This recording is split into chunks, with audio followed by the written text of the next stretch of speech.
Hello hi. അപ്പോൾ F എമ്മിൻ്റെ first chapter ഒരു തിയറി ചാപ്റ്ററാണ്. ഓക്കെ, ഇതൊരു ബേസിക് ആയിട്ടുള്ള കാര്യങ്ങളാണ്. നമ്മളെപ്പോഴും പറയുമല്ലോ, ഒരു ഇൻട്രൊഡക്ഷൻ ചാപ്റ്റർ എന്ന് പറയുമ്പോൾ ആ ഒരു സബ്ജക്റ്റിനെ കുറിച്ചുള്ള എല്ലാ കാര്യങ്ങളും അതിലുണ്ടാവും. സോ നമുക്ക് ഇത് ഫസ്റ്റ് ടൈം പഠിക്കുന്നവർക്ക് അല്ലെങ്കിൽ ഫസ്റ്റ് ടൈം കേൾക്കുന്നവർക്ക് ഇതെല്ലാം കൂടി ഈ ഒരു ടൈം തന്നെ ഡൈജസ്റ്റ് ആവണമെന്നില്ല. ഓക്കെ, അതെന്ത് ചെയ്യണം, നമുക്ക് ഇതിപ്പോൾ എല്ലാ ചാപ്റ്ററും നമ്മൾ ഇതിൻ്റെ ഫുൾ കവർ ചെയ്തതിന് ശേഷം തിരിച്ച് ഇൻട്രൊഡക്ഷൻ ചാപ്റ്ററിലോട്ട് വരുവാണെന്നുണ്ടെങ്കിൽ നിങ്ങൾക്ക് അത് എന്ത് ചെയ്യും, 100% ക്ലാരിറ്റി ആൻഡ് ക്ലിയർ കിട്ടും. അതുകൊണ്ട് ഇപ്പോൾ പക്ഷേ ഇത് എടുക്കാതിരിക്കാനും പറ്റില്ല, ഫസ്റ്റ് തന്നെ എടുക്കാതിരിക്കാനും പറ്റില്ല. കാരണം എന്താ, ഇതിനെക്കുറിച്ച് ഒരു ഐഡിയ എന്താണെന്നുള്ളത് നമുക്ക് തരണ്ടേ അല്ലേ. നമ്മളിപ്പോൾ ഒരു എന്താണ് ഒരു എക്സാം എഴുതാൻ പോകാൻ നേരത്തെ അല്ലെങ്കിൽ എന്തെങ്കിലും ഒന്ന് ചെയ്യാൻ നേരത്തേക്ക് നമുക്ക് അത് എന്താണ് എങ്ങനെയാണ് എന്നുള്ള ഒരു സൂചന അത് മാത്രം നിങ്ങൾ ഈ ഇൻട്രൊഡക്ഷനിൽ, ഏതൊരു ഇൻട്രൊഡക്ഷനിൽ നിങ്ങൾ ആ ഒരു നിലയ്ക്ക് വിലയിരുത്തിയാൽ മതി. ഓക്കെ, നിങ്ങൾക്ക് അത് 100% മനസ്സിലാവില്ല, പക്ഷെ എവിടെയൊക്കെയോ എന്തൊക്കെയോ ഒരു ഐഡിയ കിട്ടും. ഓക്കെ, ആ ഒരു എന്താ പറയുക, ഇങ്ങനെ നമ്മളതിനെ സമീപിക്കണം, അല്ലെങ്കിൽ എന്താണ് നമുക്ക് പഠിക്കാനുള്ളത്, ഇതൊക്കെയാണ് നമ്മൾക്ക് ഈ ഒരു ചാപ്റ്റർ അല്ലെങ്കിൽ ഈ ഒരു സബ്ജക്റ്റ് ഫുള്ളാ പഠിക്കാനുള്ളത്, അങ്ങനെയുള്ള ഒരു ഐഡിയ. പിന്നെ കുറച്ച് വേർഡ്സുകൾ, നമുക്കറിയാൻ പാടാത്ത കുറച്ച് ടേംസ്, അതൊക്കെ നമുക്ക് എന്താണ് നമുക്കൊരു കേട്ട് പരിചയമാവും. അത്രയും മാത്രം നിങ്ങൾ ഇതിലൂടെ മനസ്സിലാക്കിയാൽ മതി. ഓക്കെ, ഇതൊരു തിയറിയാണ്, ഇതിൽ നിന്ന് തിയറി ക്വസ്റ്റ്യൻസ് വരും. അതുകൊണ്ട് ഫസ്റ്റ് തന്നെ നമുക്ക് ഇതൊന്നും മനസ്സിലായില്ലല്ലോ, അല്ലെങ്കിൽ എനിക്ക് പാതി മനസ്സിലായി അങ്ങനെയുള്ള ഒരു വറിയും നിങ്ങൾ വേണ്ട. നിങ്ങൾക്ക് എന്ത് മനസ്സിലാവണോ അതും ഓക്കെ. ഒരു 2-3 പ്രാവശ്യം നിങ്ങൾ വീഡിയോ കാണുക, നിങ്ങൾക്ക് മനസ്സിലായ വിധത്തിൽ നിങ്ങൾ എഴുതിയെടുക്കാൻ ശ്രമിക്കുക. അതിനുശേഷം നിങ്ങൾ ഈ സബ്ജക്റ്റ് മുഴുവൻ കഴിഞ്ഞിട്ട് പിന്നീട് ഇതിലോട്ട് വരാൻ നേരത്തേക്ക് നിങ്ങൾക്കായിട്ട് തന്നെ അതിൽ കൂടുതൽ പോയിന്റുകൾ നിങ്ങൾക്കായിട്ട് തന്നെ എഴുതാനായിട്ട് പറ്റും. ഓക്കെ, അതുകൊണ്ട് നിങ്ങൾ അതിനെക്കുറിച്ചൊന്നും പേടിക്കേണ്ട. ഓക്കെ, ഇനി നമുക്ക് നോക്കാം. ആദ്യം തന്നെ ഫിനാൻഷ്യൽ മാനേജ്മെന്റ് അല്ലേ. അതിൽ ഫിനാൻസ് എന്ന് വെച്ചാൽ എന്താണ്? ഫിനാൻസ് എന്ന് പറഞ്ഞിട്ടുണ്ടെങ്കിൽ സയൻസ് ഓഫ് മണി എന്നാണ് പറയുന്നത്. എന്താണ്? സയൻസ് ഓഫ് മണി എന്നാണ് പറയുന്നത്. ഫിനാൻഷ്യൽ മാനേജ്മെന്റ് എന്ന് വെച്ചാൽ അപ്പൊ എന്താണ്? ഫിനാൻഷ്യൽ റിസോഴ്സസിനെ മാനേജ് ചെയ്യുന്നു അല്ലെ. ഫിനാൻഷ്യൽ റിസോഴ്സസിനെ മാനേജ് ചെയ്യുന്നതിനെയാണ് ഫിനാൻഷ്യൽ മാനേജ്മെന്റ് എന്ന് പറയുന്നത് അല്ലെ. നമ്മളൊരു ചെറിയ ഒരു ഇടത്തരം ഒരു ഫേമിലൊക്കെ നമ്മൾ ഒരു അക്കൗണ്ടന്റ് ആയിട്ട് ആ ഒരു ഡിപ്പാർട്ട്മെന്റിലൊക്കെ വർക്ക് ചെയ്യുവാണെന്നുണ്ടെങ്കിൽ നമ്മൾ എന്ത് ചെയ്യും, ജൂനിയർ അക്കൗണ്ടന്റ്, സീനിയർ അക്കൗണ്ടന്റ് ഉണ്ടാവുമായിരിക്കും. പിന്നെ ഒരു ഫിനാൻസിന്റെ ഒരു ഹെഡ് ഉണ്ടാവും അല്ലെ. ഫിനാൻസിന്റെ ഒരു ഹെഡ് ഉണ്ടാവും. അങ്ങേർക്ക് എന്തായിരിക്കും, അങ്ങേരായിരിക്കുള്ളൂ എല്ലാ അഭിപ്രായങ്ങളും നമ്മൾ അവരായിട്ടായിരിക്കും ആ ക്യാഷിനെ സംബന്ധിച്ച് എല്ലാ അഭിപ്രായങ്ങളും ഫൈനൽ ഡിസിഷൻ എടുക്കണം. അല്ലെങ്കിൽ പുള്ളിയായിരിക്കും പ്ലാൻ ചെയ്ത് ഇത്ര എന്നുള്ള രീതിയിൽ നമുക്ക് കാരണത് അല്ലെ. അപ്പൊ ഇനി നമുക്ക് അത് എങ്ങനെ ചെയ്യാം എന്നുള്ളതാണ് നമുക്കിനി ഇതിലേക്ക് നോക്കാൻ പോണത്. ഓക്കെ, അപ്പൊ ഫിനാൻഷ്യൽ മാനേജ്മെന്റ് എന്താന്ന് വെച്ചിട്ടുണ്ടെങ്കിൽ സിമ്പിൾ ആയിട്ട് പറയുകയാണെങ്കിൽ ഫിനാൻഷ്യൽ റിസോഴ്സസിനെ മാനേജ് ചെയ്യുന്നതിനാണ് ഫിനാൻഷ്യൽ മാനേജ്മെന്റ് എന്ന് പറയുന്നത്. ഓക്കെ, ഇതിൽ രണ്ട് സംഭവങ്ങൾ ഇതിലുണ്ട് എന്ന് വെച്ചിട്ടുണ്ടെങ്കിൽ ഒന്ന് പ്രൊക്യൂർമെന്റ് ഓഫ് ഫണ്ടും ഇനി ഒന്ന് യൂട്ടിലൈസേഷൻ ഓഫ് ഫണ്ട് അല്ലെ. ഈ രണ്ട് ആസ്പെക്ട്സ് ആണ് ഇതിലുള്ളത്. ഇതിൽ കുറേ എന്താ പറയാ, നമ്മുടെ ഇതിലോട്ട് മെറ്റീരിയലിലോട്ട് നോക്കിയിട്ടുണ്ടെങ്കിൽ ഫിനാൻഷ്യൽ മാനേജ്മെന്റിനെ കുറിച്ച് കുറേ ഡെഫിനിഷൻസ് ഒക്കെ കൊടുത്തിട്ടുണ്ട്. ഓക്കെ, നിങ്ങൾക്ക് അതിൽ സിമ്പിൾ ആയിട്ട് തോന്നുന്ന ഏതെങ്കിലും ഒന്ന് പഠിച്ചു വെക്കുക.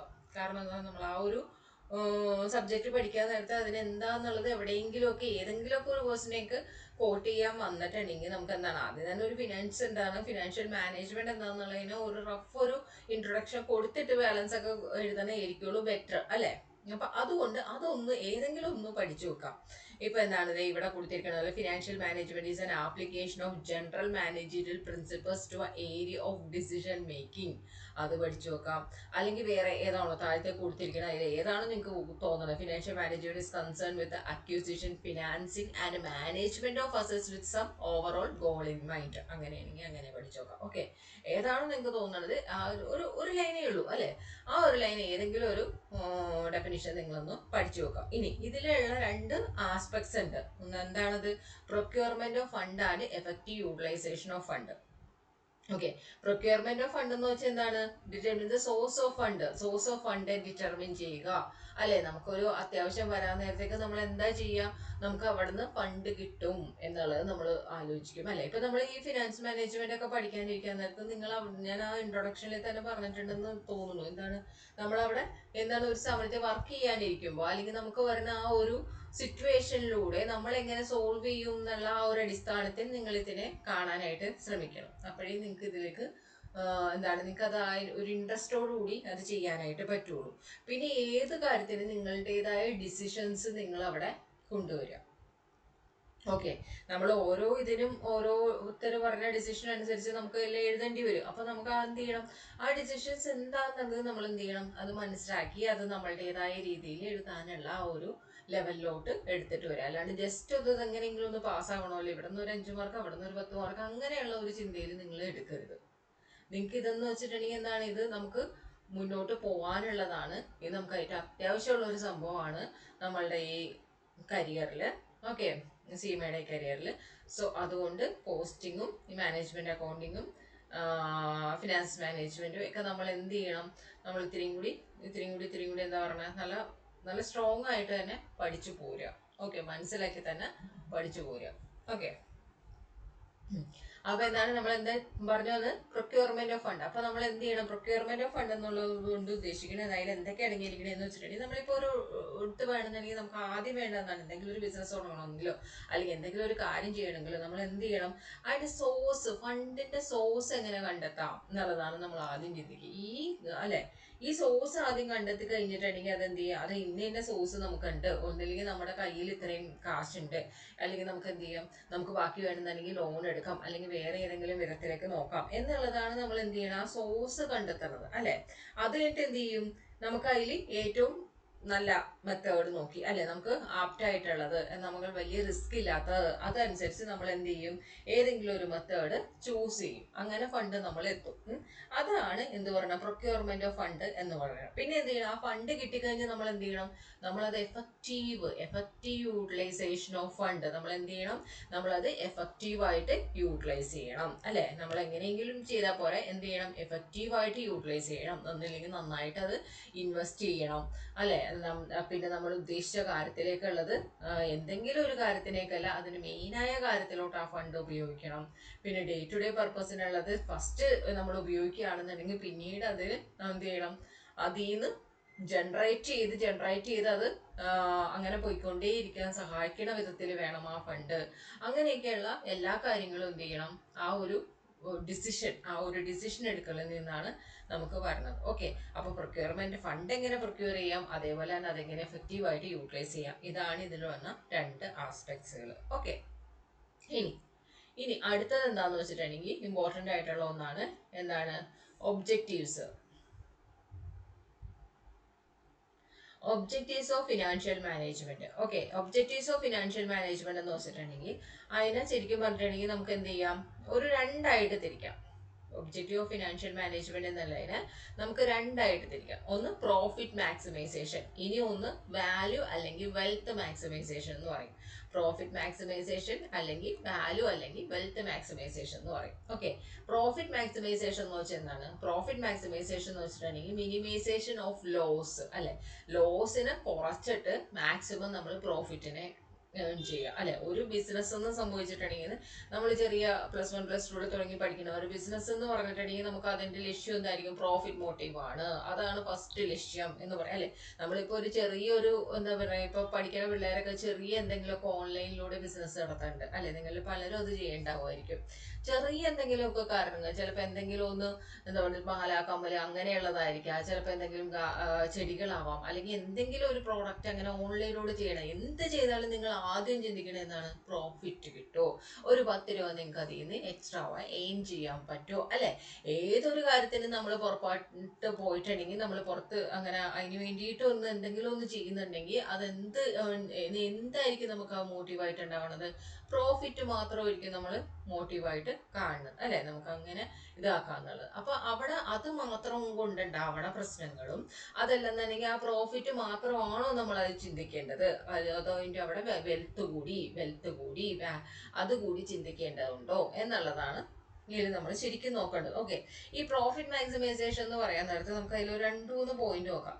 അതായത് നമ്മൾ കോസ്റ്റിനെ മാക്സിമം, നമ്മുടെ കോസ്റ്റിനെ കുറിച്ച്, അതായത് നമുക്ക് ഇങ്ങനെ പ്രോഫിറ്റ് ഉണ്ടാക്കാന്ന് പറഞ്ഞിട്ട് കസ്റ്റമറുടെ കയ്യിലിരുന്ന് നമുക്ക് എങ്ങനെ പൈസ മേടിക്കാന്ന് വെച്ചിട്ട് അവർക്ക് അന്യായ വിലക്കൊക്കെ സാധനങ്ങൾ കൊടുക്കണമെങ്കിലും ഭേദം നമ്മുടെ കോസ്റ്റിനെ എന്തോരം പരമാവധി നമുക്ക് കുറച്ച് ക്വാളിറ്റി പ്രോഡക്റ്റ് ഉണ്ടാക്കി അങ്ങനെ നമുക്ക് പ്രോഫിറ്റ് എങ്ങനെ ഉണ്ടാക്കാം എന്ന് നോക്കണതായിരിക്കുള്ളൂ ഏറ്റവും ബെറ്റർ ആയിട്ടുള്ള കാര്യം. അല്ലെ, മോർ ആൻഡ് മോർ പ്രോഫിറ്റ്. അല്ലെ, നമുക്ക് ഇവിടെ പ്രോഫിറ്റ് മാക്സിമൈസേഷൻ എന്നുള്ളതിന്റെ ഏറ്റവും നല്ല മോട്ടീവ് എന്ന് പറയുന്നത് തന്നെ എന്തായിരിക്കുള്ളൂ, earn more and more profit എന്നുള്ളത്. ഇത് രണ്ടാമത്തെ എന്താണ്, ഈ ഇതിൽ പറയാൻ പറ്റിയ ഒന്നാണ് രണ്ടാമത്തെ മെയിൻ സോഴ്സ് ഓഫ് ഫിനാൻസിന്റെ മെയിൻ സോഴ്സ് എന്ന് പറയുന്നത് എന്താണ്? പ്രോഫിറ്റ് ആണ് അല്ലെ. Profit become the main source of finance അല്ലെങ്കിൽ മെയിൻ എയിം ഓഫ് ഫിനാൻസ് എന്ന് പറയാം അല്ലെ.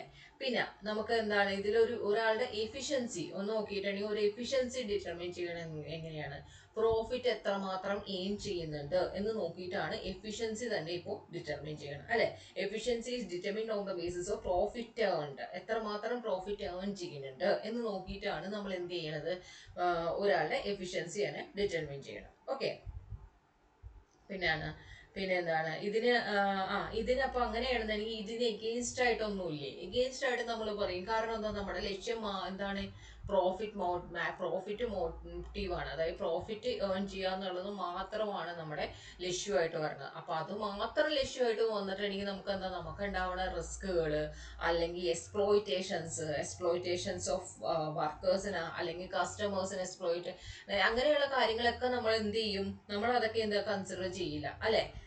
It is not consider exploitation of workers and കസ്റ്റമേഴ്സിനെ വർക്കേഴ്സിനെ എല്ലാം എക്സ്പ്ലോയിറ്റ് ചെയ്യണത് നമ്മൾ എന്ത് ചെയ്യും? അതൊന്നും നമുക്ക് വലിയ കാര്യമൊന്നുമല്ല അല്ലെ. നമുക്ക് എന്താ അതൊക്കെ അവരെ അനുഭവിച്ചോളും. പക്ഷെ നമുക്കിടെ ലക്ഷ്യം പ്രോഫിറ്റ് മാക്സിമൈസേഷൻ, പ്രോഫിറ്റ് മോട്ടീവാണ്. നമുക്ക് പ്രോഫിറ്റ് എങ്ങനെയാണ് ചെയ്യുക? അങ്ങനത്തെ ഒരു നിലയിലേക്ക് വന്നു കഴിഞ്ഞാൽ കാര്യം കഴിഞ്ഞു അല്ലെ.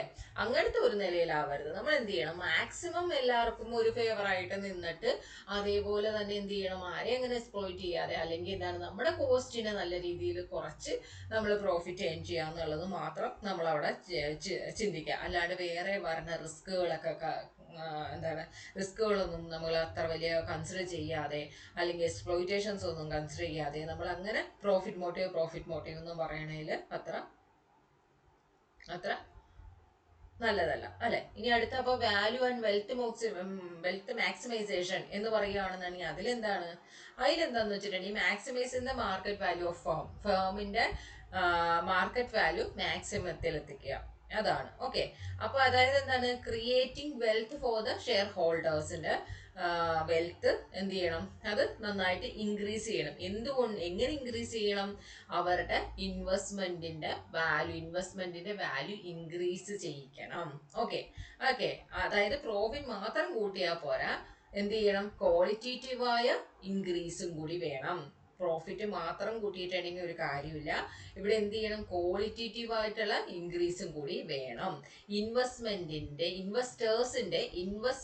വാല്യൂ കൂടി എന്ത് ചെയ്യണം?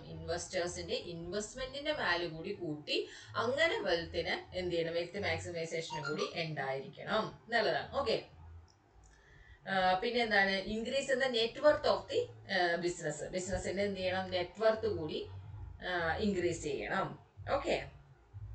അപ്പൊ അങ്ങനെയാണെന്നുണ്ടെങ്കിൽ അവർക്ക് എന്ത് ചെയ്യും? അങ്ങനെ ഇത് വരുവാണെന്നുണ്ടെങ്കിൽ അവർക്ക് എന്ത് ചെയ്യും? അവർ കടം വാങ്ങിച്ചവർക്ക് അവർക്ക് എന്ത് ചെയ്യും? തിരിച്ചു കൊടുക്കാനായിട്ട് പറ്റും അല്ലെ.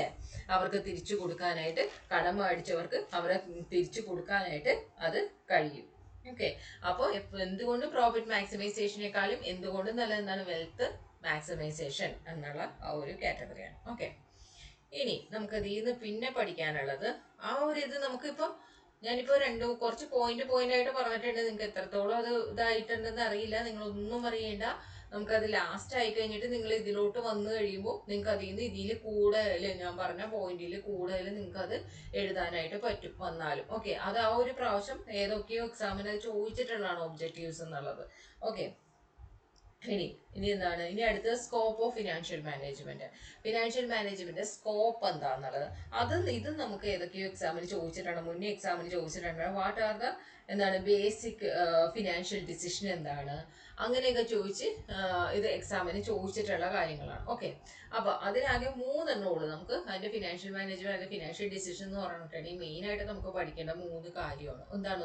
ഒന്ന് ഇൻവെസ്റ്റ്മെന്റ് ഡിസിഷൻ, ഇനി ഒന്ന് ഫിനാൻസിങ് ഡിസിഷൻ, ഇനി ഒന്ന് ഡിവിഡൻഡ് ഡിസിഷൻ. ഈ 3 കാര്യങ്ങളാണ് നമ്മൾ ഇനി അങ്ങോട്ട് പഠിക്കാനേ പോണത്. ഓക്കെ. ഈ 3 കാര്യങ്ങളെ ചുറ്റിപ്പറ്റി തന്നെയാണ് നമ്മുടെ എല്ലാ ഇതും ഇരിക്കുന്നത്. ഈ ചാപ്റ്റർ ഈ ഒരു സബ്ജക്ട് ഫുള്ളായിട്ട് ഇരിക്കുന്നത്. ഓക്കെ.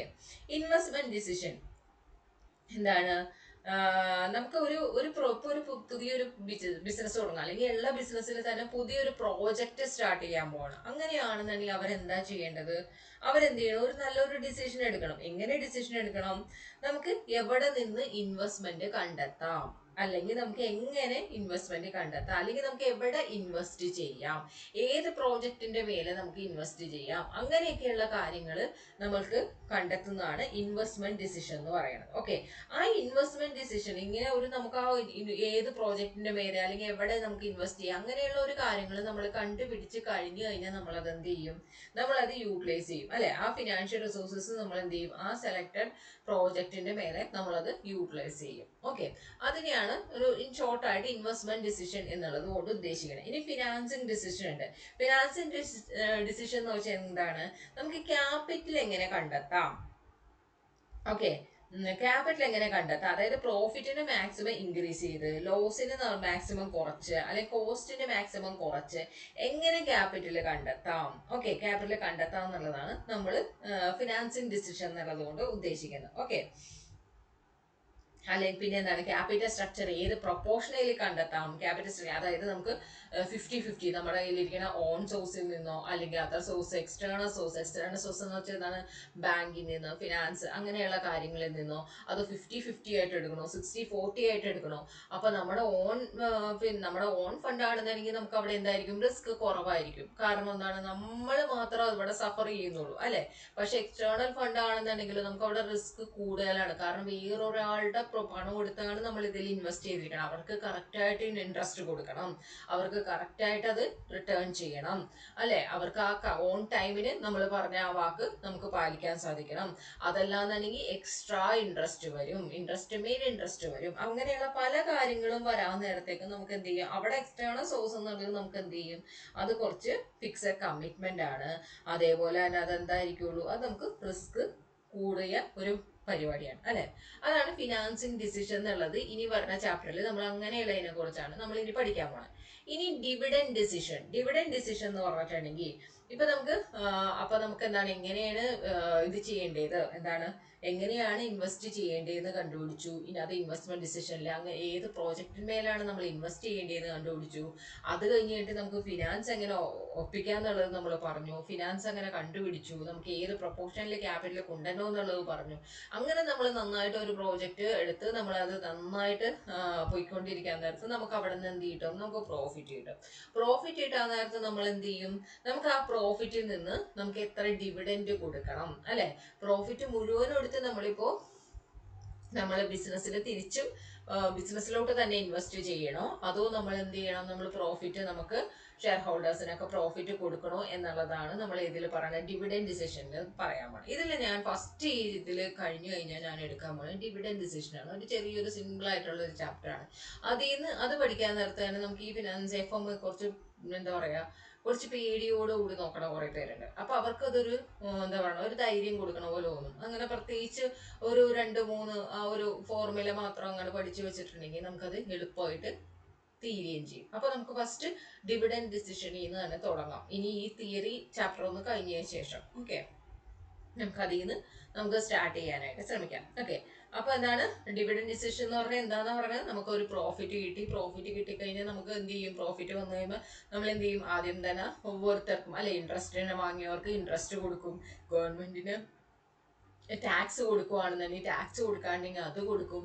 അത് കൊടുത്തു കഴിഞ്ഞാൽ നമുക്ക് എന്ത് ചെയ്യും, പ്രിഫറൻസ് ഷെയർ ഹോൾഡേഴ്സിന് കൊടുക്കാനുണ്ടാവും അല്ലെ, അവർക്കാണ് പ്രിഫറൻസ്, ആ പ്രിഫറൻസ് ഷെയർ ഹോൾഡേഴ്സിന് കൊടുക്കും. അത് കഴിഞ്ഞാൽ കൊടുക്കാനുള്ള ആർക്കാണ്, ഇക്വിറ്റി ഷെയർ ഹോൾഡേഴ്സിനായിരിക്കും. ആ ഇക്വിറ്റി ഷെയർ ഹോൾഡേഴ്സിന് കൊടുക്കാനുണ്ടെങ്കിൽ നമ്മൾ എന്ത് ചിന്തിക്കും എന്ന് വെച്ചിട്ടുണ്ടെങ്കിൽ അവർക്ക് ഇപ്പൊ കൊടുക്കണോ അതോ അത് റീഇൻവെസ്റ്റ് ചെയ്യണോ, അത് എത്ര മാത്രം കൊടുക്കണം, ഫുള്ളായിട്ട് എന്തായാലും കൊടുക്കണ്ട, അത് നമുക്ക് എന്താ കൊടുക്കണ്ടെന്ന് വെച്ചിട്ടുണ്ടെങ്കിൽ ഈ പ്രാവശ്യം കൊടുക്കണ്ടെന്ന മീനിങ്, അതായത് അവർക്ക് കൊടുക്കുകയേ വേണ്ടെന്നല്ല മീനിങ്, അവർക്ക് കൊടുക്കണം. പക്ഷെ അത് ഏത് പ്രൊപ്പോർഷനിൽ കൊടുക്കണം, അത് ഈ വർഷം ഇങ്ങനെ ഹോൾഡ് ചെയ്ത് നമ്മൾ തിരിച്ചു അത് ബിസിനസ് ചെയ്തിട്ട് ബിസിനസ്സിലേക്ക് റീഇൻവെസ്റ്റ് ചെയ്തിട്ട് തിരിച്ച് നമുക്ക് നെക്സ്റ്റ് ഇയറിൽ ഇതും കൂടി കൂട്ടി അതിന്റെ ഒരു മടങ്ങായിട്ട് നമുക്ക് അവർക്ക് കൊടുത്താൽ മതിയോ, അങ്ങനെയൊക്കെയുള്ള ഡിസിഷൻ എടുക്കുന്നതാണ് ഡിവിഡൻഡ് ഡിസിഷൻ എന്ന് പറയുന്നത്. ഓക്കെ, അതിന്റെ ചാപ്റ്റർ ഒക്കെ വരണുണ്ട്. ഇതൊരു റഫ് ഒരു ഇൻട്രൊഡക്ഷൻ മാത്രമാണ്. അതുകൊണ്ട് ഒന്നും മനസ്സിലായില്ല അല്ലെങ്കിൽ ഇതെന്താണെന്ന് നിങ്ങൾക്ക് മനസ്സിലാക്കി തരിക അല്ലെങ്കിൽ എന്തെങ്കിലും ഒരു ഐഡിയ തരിക, അത് മാത്രമാണ് ഈ ഇൻട്രൊഡക്ഷൻ ചാപ്റ്റർ കൊണ്ട് ഞാൻ ഉദ്ദേശിക്കുന്നത്. ഓക്കെ, ഇനി എന്താണ് അടുത്ത എന്താണ് ഫങ്ഷൻസ് ഓഫ് ഫിനാൻഷ്യൽ മാനേജ്മെന്റ്. ഇനി ഫങ്ഷൻസ് ഓഫ് ഫിനാൻഷ്യൽ മാനേജ്മെന്റിന് നമുക്ക് ഈ പറയുന്ന പോലെ തന്നെ മൂന്നായിട്ട് അവിടെ തിരിച്ചിട്ടുണ്ട്. എന്താണ്? Investment decision, financing decision, dividend decision എന്ന് പറഞ്ഞിട്ട്. ഇൻവെസ്റ്റ്മെന്റ് ഡിസിഷൻ എന്താണ്? Capital budget, working capital management ഉണ്ട്. ഫിനാൻഷ്യൽ ഡിസിഷൻ എന്താണ്? Cost of capital, capital structure decision, leverages. Dividend decision എന്താണ്? ഡിവിഡൻഡ് പോളിസി, റീറ്റെയിൻഡ് ഏർണിംഗ്സ് എല്ലാം ഉണ്ട്. ഓക്കെ, ഇനി നമുക്ക് അതിൽ നോക്കാനുള്ളത് എന്താണ്? Based on the above decision functions of financial management are discussed below. Functions എന്താണെന്നുള്ളത് ഈ ഒരു ഇതിൽ നമ്മൾ എന്താ പറയുക ഇനിയാണ് ഡിസ്കസ് ചെയ്യാൻ പോണത്. ഓക്കെ, ഇതൊന്ന് നോട്ട് ചെയ്ത് നോക്കാം നിങ്ങൾ എന്താണെന്നുള്ളത്. ഞാൻ പറഞ്ഞല്ലോ, ആരും ഇങ്ങനെ കാണാതെ പഠിക്കണം അല്ലെങ്കിൽ ബൈഹാർട്ട് പഠിക്കണമെന്ന് വിചാരിച്ചിട്ട് തിയറി ആണല്ലോ എന്നൊന്നും വിചാരിച്ചിരിക്കണ്ട. നമ്മൾ എന്ത് ചെയ്യുക, നമുക്ക് എന്താണെന്നുള്ളത് ജസ്റ്റ് നിങ്ങൾക്കൊന്ന് മനസ്സിലാക്കുക, ഒരു ഐഡിയ മാത്രം വരുത്തുക. നമുക്ക് ഇതെല്ലാം കഴിഞ്ഞ് കഴിഞ്ഞിട്ട് നമുക്ക് തന്നെ നിറയെ പോയിന്റ് എഴുതാനായിട്ട് കിട്ടും. ആരും വരെ ചെയ്യണ്ട. ഇനി അതിൽ ഫസ്റ്റ് നമുക്ക് പഠിക്കാനുള്ള എന്താണ്? Determining financial needs. Okay, financial എന്തൊക്കെയാണ് നമുക്ക് ഫിനാൻഷ്യലായിട്ട് ഫിനാൻസിന്റെ ആവശ്യം എന്തൊക്കെയാണെന്നുള്ളത് നമ്മൾ ആദ്യം ഡിറ്റർമിൻ ചെയ്യണം അല്ലെ. അത് ഡിറ്റർമിൻ ചെയ്താൽ മാത്രമേ നമുക്ക് എത്രമാത്രം ഫണ്ട് കൊണ്ടുവരണം, എവിടെ നിന്ന് കൊണ്ടുവരണം, അങ്ങനെയൊക്കെയുള്ള കാര്യങ്ങൾ ചിന്തിക്കാൻ പറ്റുള്ളൂ അല്ലെ. ഒരു ബിസിനസ് തുടങ്ങാൻ നേരത്തേക്ക് നമ്മൾ കണ്ണും പൂട്ടി നമുക്ക് അവിടെ നിന്ന് ഫണ്ട് വാങ്ങാം ഇവിടെ നിന്ന് ഫണ്ട് വാങ്ങാം എന്നാണോ ചിന്തിക്കുക? അല്ല, നമ്മൾ എന്താ ആദ്യം നോക്കുക, നമ്മൾ എന്ത് ബിസിനസ്സാണ് തുടങ്ങുന്നത് അല്ലെ. ആ ബിസിനസിനെ കുറിച്ച് ഒരു കൺഫർമേഷൻ വന്നു കഴിഞ്ഞിട്ടുണ്ട്. ഈ ബിസിനസ് സ്റ്റാർട്ട് ചെയ്യാൻ എത്ര ക്യാഷ് കൊണ്ടുവരണം, എന്തെന്തൊക്കെ ആവശ്യങ്ങൾ ആദ്യം നമുക്കുണ്ട്, എത്രയൊക്കെ ഫിനാൻഷ്യൽ നീഡ്സ് നമുക്കുണ്ട്, അതാണ് നമ്മളുടെ ഫസ്റ്റ് തിങ്കിങ് ആയിട്ട് വരുള്ളൂ അല്ലെ. അതാണ് ഇവിടെ പറയുന്നത് ഡിറ്റർമിനിങ് ഫിനാൻഷ്യൽ നീഡ്സ് എന്ന് അല്ലെ. അതായത് ഒരു ബിസിനസ് സ്റ്റാർട്ട് ചെയ്യാൻ നേരത്തെ നമുക്ക് എന്തൊക്കെയാണ്, ഏതൊക്കെ ഫണ്ടാണ്, എങ്ങനെയൊക്കെയുള്ള ഫണ്ടാണ് നമുക്ക് ആവശ്യം വരുന്നത് എന്ന് പറയണത്. ഫസ്റ്റ് നമ്മൾ എന്ത് ചെയ്യും, നമുക്ക് ക്യാപിറ്റൽ ആവശ്യമുണ്ട് അല്ലെ, ക്യാപിറ്റൽ റിക്വയർമെന്റ് വരും. അതേപോലെ തന്നെ വർക്കിംഗ് ക്യാപിറ്റൽ റിക്വയർമെന്റ് വരും, ഫിക്സഡ് അസറ്റ്സ് വാങ്ങിക്കണം. അതേപോലെ തന്നെ ബിസിനസ് സ്റ്റാർട്ട് ചെയ്യുന്നതിന് മുന്നേ ആയിട്ട് എന്താ പ്രൊമോഷണൽ എക്സ്പെൻസ് വരും. അങ്ങനെയൊക്കെയുള്ള കാര്യങ്ങളൊക്കെ നോക്കുന്നതാണ് ഏതിൽ? ഡിറ്റർമിനിങ് ഫിനാൻഷ്യൽ നീഡ്സ് എന്നുള്ളതുകൊണ്ട് ഉദ്ദേശിക്കുന്നത്. ഇനി determining source of fund. Source of fund നമ്മൾ ഇത്രയും നേരം ഡിസ്കസ് ചെയ്ത് തന്നെയാണ്. എങ്ങനെയാണ് ഈ ഫണ്ട് എങ്ങനെ കണ്ടെത്താം, നമ്മൾ ഫിനാൻഷ്യൽ എത്ര വരും എന്നുള്ളത് നമ്മൾ കണ്ടുപിടിച്ചു അല്ലെ. ഇപ്പോൾ ഒരു 10 lakh നമുക്ക് ബിസിനസ് സ്റ്റാർട്ട് ചെയ്യാനായിട്ട് പറഞ്ഞ ഒരു ചെറിയ രീതിയിലുള്ള ഒരു ബിസിനസ് സ്റ്റാർട്ട് ചെയ്യാൻ നമുക്ക് 10 lakh വേണം.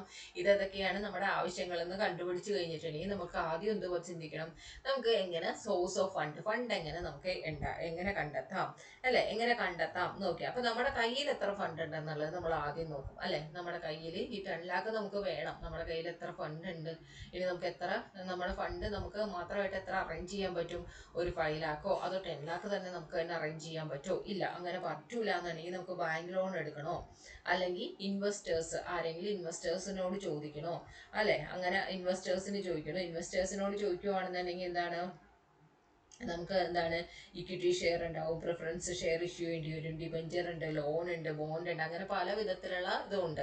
അങ്ങനെയൊക്കെ നമുക്ക് കണ്ടെത്തണം. അങ്ങനെ ഏത് സോഴ്സിൽ കൂടി നമുക്ക് ഫണ്ട് കണ്ടെത്താം എന്നുള്ളതാണ് അടുത്ത സ്റ്റെപ്പ്. ഏതാണ്? ഡിറ്റർമിൻ സോഴ്സ് ഓഫ് ഫണ്ട് എന്നുള്ളത് ഉദ്ദേശിക്കണം. ഓക്കെ, ഇനി അടുത്ത എന്താണ്? Financial analysis. ഫിനാൻഷ്യൽ അനാലിസിസ് എന്ന് വെച്ചിട്ടുണ്ടെങ്കിൽ നമുക്ക് എങ്ങനെയൊക്കെ ഫിനാൻസിനെ നമുക്ക് എന്ത് ചെയ്യാൻ പറ്റും, എന്താണ് interpreting different statement of the organization. Financial manager എന്ത് ചെയ്യണം, നമുക്ക് manager has to interpret different statement interpret ചെയ്യാനായിട്ട് സാധിക്കണം. ഓക്കെ, പിന്നെ അനാലിസിസ് ചെയ്യുന്ന പ്രോഫിറ്റ് അനാലിസിസ് എന്ന് പറഞ്ഞാൽ 2 തരത്തിലുള്ള അനാലിസിസ് വരും ഇവിടെ. എന്തൊക്കെ വരുന്നത്?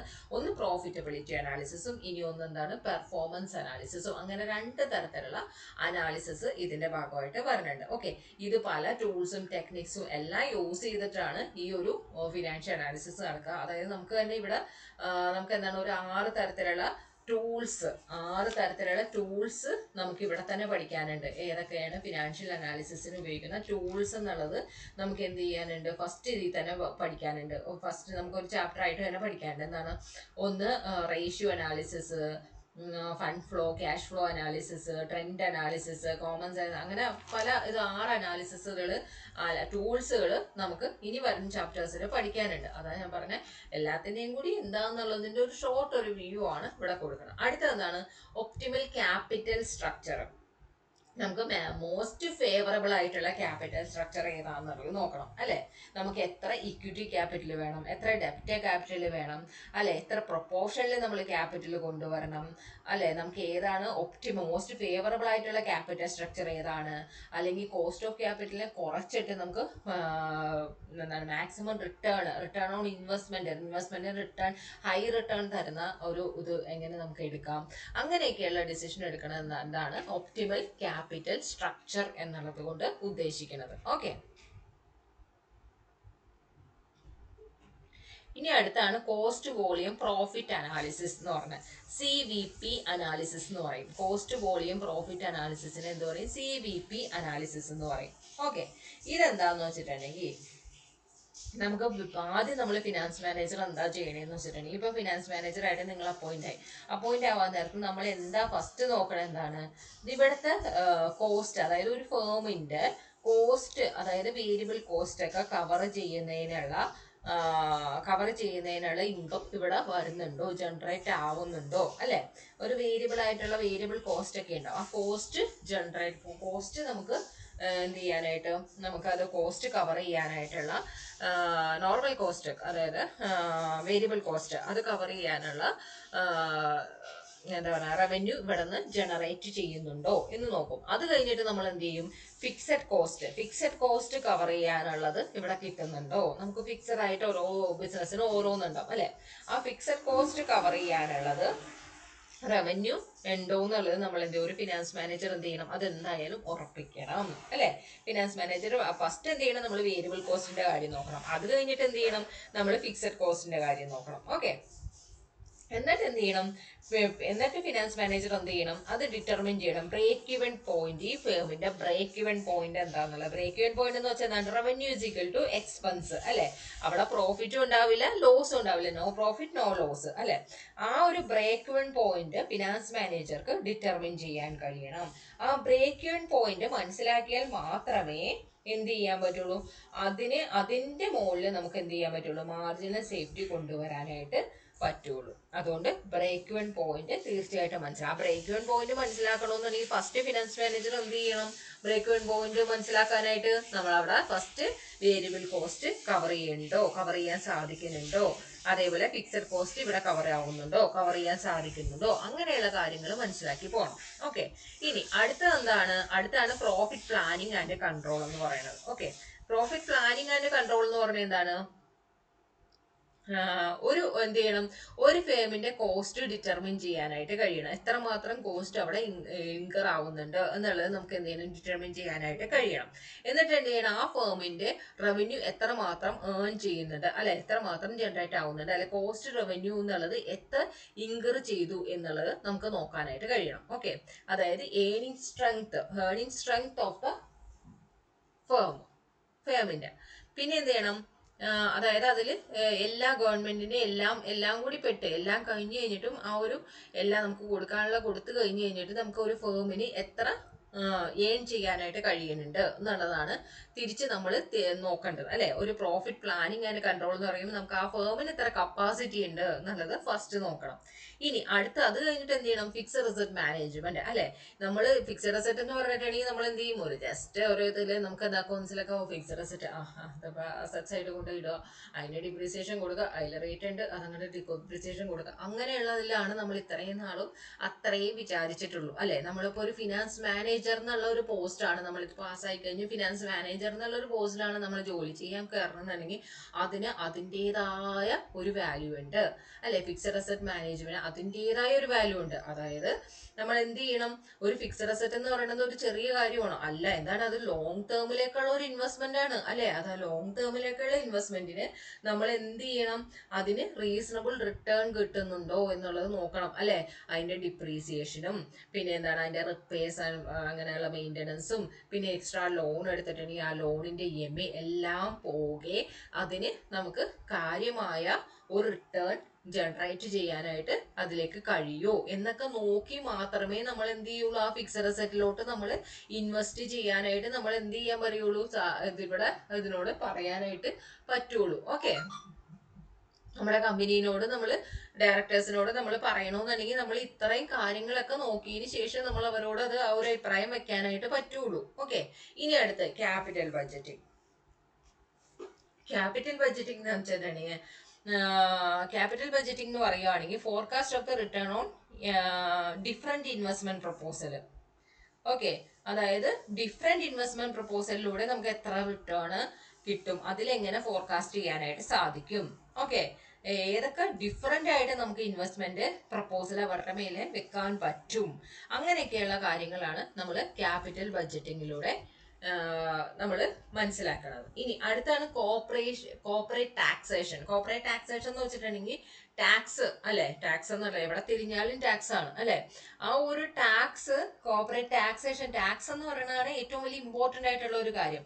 അപ്പൊ ഫിനാൻസ് മാനേജറിനെ സംബന്ധിച്ചിടത്തോളം ഏതൊരു പ്ലാൻ എടുക്കുമ്പോഴും അവർ ഫസ്റ്റ് ഒരു പ്ലാൻ ഡിസൈഡ് ചെയ്യുന്നതിന്റെ ഒപ്പം തന്നെ അവർ അതിന് ടാക്സിനെ കുറിച്ചും മുൻകൂട്ടി കണക്കാക്കണം. അതും അവർക്ക് എന്താണ്, ഈ ഒരു ഇതിൽ നിന്ന് പ്രോഫിറ്റിനെ കുറയ്ക്കുന്ന കാര്യമാണ് അല്ലെ. ആ പ്രോഫിറ്റിൽ നിന്ന് ആ ഒരു എലിമെന്റ് നമ്മൾ എടുത്ത് വെക്കേണ്ട കാര്യമാണ് അല്ലെ. ടാക്സിനെ ഇത്ര കൊടുക്കണം എന്നുള്ളത് നമുക്ക് ഒരു ഫിനാൻസ് മാനേജർക്ക് അറിയാൻ പറ്റും. അതറിയാതെ നമ്മൾ എന്ത് ചെയ്യും, ഇത്രയും പ്രോഫിറ്റ് നമുക്ക് കിട്ടുമെന്ന് പറഞ്ഞ് ഇത്രയും നമ്മളത് ആ ഒരു എന്താണ് നമ്മുടെ പ്രോജക്റ്റ് എടുത്ത് നമുക്ക് ഡയറക്ടേഴ്സിന് മുന്നിൽ വെക്കാനായിട്ട് പറ്റില്ല. നമ്മൾ എന്ത് ചെയ്യണം, നമ്മൾ ആ ടാക്സ് പറയണ്ട ആ പോർഷനും കൂടി കുറച്ച് അത് കഴിഞ്ഞിട്ടേ നമുക്ക് ഇത്ര പ്രോഫിറ്റ് എന്നുള്ള പോലെ നമുക്ക് അവരുടെ മുന്നിലേക്ക് ആ പ്ലാൻ വെക്കാനായിട്ട് പറ്റുള്ളൂ. അപ്പൊ ആ ഒരു ടാക്സേഷൻ എന്നുള്ളതും എന്താണ്, ഒരു ഇമ്പോർട്ടന്റ് കാര്യമാണ്. ഫിനാൻസ് മാനേജർ എടുക്കുന്ന എല്ലാ ഡിസിഷനിലും ഇതൊരു ഇമ്പോർട്ടന്റ് ആയിട്ടുള്ള കാര്യം തന്നെയാണ്. ഇനി എന്താണ് working capital management. Working capital management എന്താണ്? വർക്കിംഗ് ക്യാപിറ്റൽ എന്ന് വെച്ചാൽ എന്താണ്, current assets minus current liability. അതാണ് വർക്കിംഗ് ക്യാപിറ്റൽ മാനേജ്മെന്റ് എന്ന് പറയുന്നത്. ഓക്കെ, ഇനി എന്താണ് ഡിവിഡൻഡ് പോളിസി. ഡിവിഡൻഡ് പോളിസിയിൽ പറയുന്നത് എന്താന്ന് വെച്ചിട്ടുണ്ടെങ്കിൽ ഡിവിഡൻഡ് നമ്മൾ ആദ്യം പറഞ്ഞു എന്താണ്, പ്രോഫിറ്റിൽ നിന്ന് ഒരു ഭാഗം നമ്മൾ എന്ത് ചെയ്യും, ഡിവിഡൻഡ് ആയിട്ട് ഷെയർ ഹോൾഡേഴ്സിന് കൊടുക്കും. അപ്പൊ നമ്മൾ എന്ത് ചെയ്യണം, ഡിവിഡൻഡ് പോളിസിയിൽ നമ്മൾ വരാൻ പോകേണ്ട നെക്സ്റ്റ് അതാണ് പഠിക്കാൻ പോണത്. അപ്പൊ ഡിവിഡൻഡ് നമ്മൾ കൊടുക്കാവുന്ന ഷെയർ ഹോൾഡേഴ്സിന് അത് ഇത്ര പോർഷൻ കൊടുക്കണോ, അല്ലെങ്കിൽ 50 കൊടുക്കണോ, 60% കൊടുക്കണോ, നമ്മുടെ പ്രോഫിറ്റ് അതായത് ഗവൺമെന്റിന് കൊടുത്തു, പ്രിഫറൻസ് ഷെയർ ഹോൾഡേഴ്സ് എല്ലാവർക്കും കൊടുത്തു കഴിഞ്ഞിട്ടാണ് അടുത്ത ഡിവിഡൻഡ് പോളിസിയിലേക്ക് നമ്മൾ ആലോചിക്കുള്ളൂ അല്ലെ. ഇനിയും പ്രോഫിറ്റ് കമ്പനിക്ക് ഉണ്ടെന്നുണ്ടെങ്കിൽ ഇനിയും എല്ലാം കൊടുത്തു കഴിഞ്ഞിട്ട് നമ്മുടെ പ്രോഫിറ്റ് അത്രയും വരുന്ന സിറ്റുവേഷനിലാണ് ഈ ചിന്തിക്കുന്നത്. അപ്പൊ നമ്മൾ എന്ത് ചിന്തിക്കും, അത് ഷെയർ ഹോൾഡേഴ്സിന് വീതിച്ചു കൊടുക്കണോ, അതാണോ നല്ലത്, അതോ നമ്മളത് റീഇൻവെസ്റ്റ് ചെയ്യുന്നതാണോ നല്ലത്. ആ ഒരു ഇതാണ് ഞാൻ ഇനിയിപ്പോ ഇതെല്ലാം നമുക്ക് അടുത്ത ചാപ്റ്ററിലോട്ട് പറഞ്ഞതാണ്. അപ്പൊ അങ്ങനെയുള്ള ഒരു ഇത് അതുകൊണ്ടാണ് ഞാൻ അത്ര ഇത് പറയാത്തത്. അപ്പൊ അങ്ങനെയൊക്കെയുള്ള ഒരു കാര്യങ്ങളാണ് നമ്മൾ എവിടെ നോക്കേണ്ടത്, ഡിവിഡൻഡ് പോളിസിയിൽ നോക്കേണ്ടത്. ഓക്കെ, ഇനി അടുത്ത എന്താണ്, mergers and acquisition. Mergers and acquisition എന്ന് വെച്ചാൽ എന്താണ്, ഫിനാൻസ് സ്റ്റാഫ് എന്താണ് ഈ ഇതില് എന്ത് ചെയ്യണം, ഇതില് മെർജ് ചെയ്യുക അല്ലെ, ഒരു മെർജ് ചെയ്യുക അല്ലെങ്കിൽ അക്വയർ ചെയ്യുക. മെർജ് ചെയ്യാന്ന് എന്താ വെച്ചാൽ എന്താണ്, ഒന്ന് നമുക്കിപ്പോ ഒരു ഫോൺ എടുക്കുവാണെന്നുണ്ടെങ്കിൽ ഇപ്പൊ VI ആയിട്ടുണ്ട് അല്ലെ, വോഡാഫോണും ഐഡിയ അങ്ങനെയൊക്കെയുള്ള മെർജ് ചെയ്യുന്ന സിറ്റുവേഷനും അക്വിസിഷന്റെ സിറ്റുവേഷനും എല്ലാം നമ്മൾ എന്ത് ചെയ്യണം, അതൊക്കെ നമ്മൾ അറിഞ്ഞ് ഇതാക്കി വെക്കണം അല്ലെ. Finance team has to work on the valuation പ്രോസസ്സിലും ഫിനാൻസ് ടീം ഇതിന്റെ വാല്യുവേഷൻ പ്രോസസ്സിലും എന്ത് ചെയ്യണം, വർക്ക് ചെയ്യാനായിട്ട് പറ്റണം. ഓക്കെ, ഇതും നിങ്ങൾ ഈ പോയിന്റ് മനസ്സിലാക്കി വെക്കുക. നമുക്കിത് എന്താന്നുള്ളത് കൂടുതൽ ഈ പോയിന്റ് നമുക്ക് ആഡ് ചെയ്ത് എഴുതാനായിട്ട് സാധിക്കും ഇനി വരുന്ന ചാപ്റ്റേഴ്സ് ഒക്കെ പഠിച്ചു കഴിയുമ്പോൾ. ഓക്കെ, പ്രോഫിറ്റ് ഒപ്റ്റിമൈസേഷൻ വാല്യൂ ഇതാണ് തന്നെയാണ് ഞാൻ ആ ഫസ്റ്റ് ഇതിൽ ഒബ്ജക്റ്റ് എന്നുള്ളതിൽ ഇതിന്റെ ഓരോ പോയിന്റുമായിട്ടാണ് പോയിന്റ് വൈസ് ആണ് ഞാൻ ആ പറഞ്ഞു തന്നത്. ഓക്കെ, അത് തന്നെയാണ് തിരിച്ചു ഇവിടെ റിപ്പീറ്റ് ആയിട്ടുള്ളത്. ഞാൻ അവിടെ കണ്ടപ്പോൾ അത് തന്നെ പറഞ്ഞു എന്നേ ഉള്ളൂ. വാല്യൂ ആൻഡ് വെൽത്ത് മാക്സിമൈസേഷനിൽ ആ ഒരു പാരഗ്രാഫ് കണ്ടപ്പോൾ തന്നെ ഞാൻ ഇതിന്റെ പോയിന്റുകളൊക്കെ അതിലേക്ക് ഇട്ട് പറഞ്ഞിട്ടുണ്ട്. ഇനി അടുത്തത് ഇവിടെ പഠിക്കാനാണ് റോൾ ഓഫ് എ CFO എന്നുള്ള അതാണ് role of a CFO in emerging business എൻവയോൺമെന്റിൽ. ഓക്കെ, അപ്പൊ CFO എന്താണ്, ചീഫ് ഫിനാൻഷ്യൽ ഓഫീസർ. അവരുടെ റോള് എന്താണ് എന്നുള്ളതാണ്. ഓക്കെ, അതിൽ പ്രത്യേകിച്ച് ഒന്നും പറയാനില്ല, അത് വായിക്കുമ്പോൾ തന്നെ നമുക്ക് മനസ്സിലാവും. അത്ര വായിച്ചങ്ങോട്ട് വെക്കുക. എന്താണ്, estimate in the total requirement of fund for a given period okay, total requirement of fund എത്ര വേണമെന്നുള്ളത് നമ്മൾ എന്ത് എസ്റ്റിമേറ്റ് ചെയ്യുക. Raising of fund through various source both national international അല്ലെ, നമ്മളിപ്പോൾ പറഞ്ഞ ആ കാര്യങ്ങൾ തന്നെ. Investing the fund in both long term as well as short term capital നീഡ്സിന് വേണ്ടിയിട്ട് നമ്മളത് ഇൻവെസ്റ്റ് ചെയ്തിരിക്കണം. Funding day to day working capital requirement of business, collecting on time from debtors and paying to creditors on time അല്ലേ. നമ്മൾ എന്ത് ചെയ്യണം, ഡെപ്റ്റേഴ്സിനെ നിന്ന് വാങ്ങിക്കുകയും ചെയ്യണം, അതേപോലെ തന്നെ ക്രെഡിറ്റേഴ്സിന് നമ്മൾ എന്ത് ചെയ്യും, ഓൺ ടൈം ആയിട്ട് കൊടുക്കുകയും ചെയ്യണം. അതാണ് ഒരു ഫിനാൻസ് മാനേജർ കറക്റ്റ് ആയിട്ട് അത് നമുക്ക് ഫിനാൻസ് മാനേജർക്ക് എന്ത് ചെയ്യണം, കറക്റ്റ് ആയിട്ട് അത് പ്രോപ്പർ ആയിട്ട് അത് നടത്താൻ കഴിയണം അല്ലേ. അങ്ങനെയൊക്കെയുള്ള managing fund and treasury of അത് ഇപ്പൊ നമ്മൾ പറഞ്ഞ ആ കാര്യങ്ങളൊക്കെ തന്നെയാണ്. നിങ്ങൾക്കൊന്ന് വായിച്ചു കഴിഞ്ഞാൽ അത് എത്രയും കിട്ടും. സോ ഇതാണ് നമുക്ക് ഇൻട്രൊഡക്ഷൻ ചാപ്റ്ററിലുള്ളത്. ഇതിനെ കുറിച്ചുള്ള ഓരോ കാര്യങ്ങളുമാണ് ഇനി പറഞ്ഞ ഓരോ ചാപ്റ്റേഴ്സിൽ നമ്മൾ പഠിക്കാനുള്ളത്. അപ്പോൾ ജസ്റ്റ് നിങ്ങൾ ഇതൊന്ന് വായിച്ച് വെക്കുക. നിങ്ങൾ ഇതിന് വേണ്ടിയിട്ട് അധികം ടൈം ഇൻവെസ്റ്റ് ചെയ്യേണ്ട. കാരണം ബാക്ക്ലാൻസ് എല്ലാ ചാപ്റ്ററും നമ്മൾ നന്നായിട്ട് പഠിക്കുമ്പോൾ ഇത് നമുക്ക് ഓട്ടോമാറ്റിക്കലി ഇതിൽ നല്ല പോയിന്റോട് കൂടി എഴുതാൻ സാധിക്കും. ഓക്കെ, ഇനി നമുക്ക് അടുത്തത് നമുക്ക് എന്ത് ചെയ്യണം, ഡിവിഡൻഡ് എടുക്കാം. ഡിവിഡൻഡ് പോളിസി ഒരു ചെറിയൊരു ചാപ്റ്റർ ഉണ്ട്, നമുക്ക് ആ ഒരു ചാപ്റ്റർ എടുക്കാം. അല്ലെങ്കിൽ ഫസ്റ്റ് കിടക്കണ ചാപ്റ്റർ തന്നെ എടുക്കാം. ഏതാണെന്നുള്ളത് നമ്മൾ ഒന്നും കൂടി തിങ്ക് ചെയ്തിട്ട് നമുക്ക് വരാം. ഓക്കെ.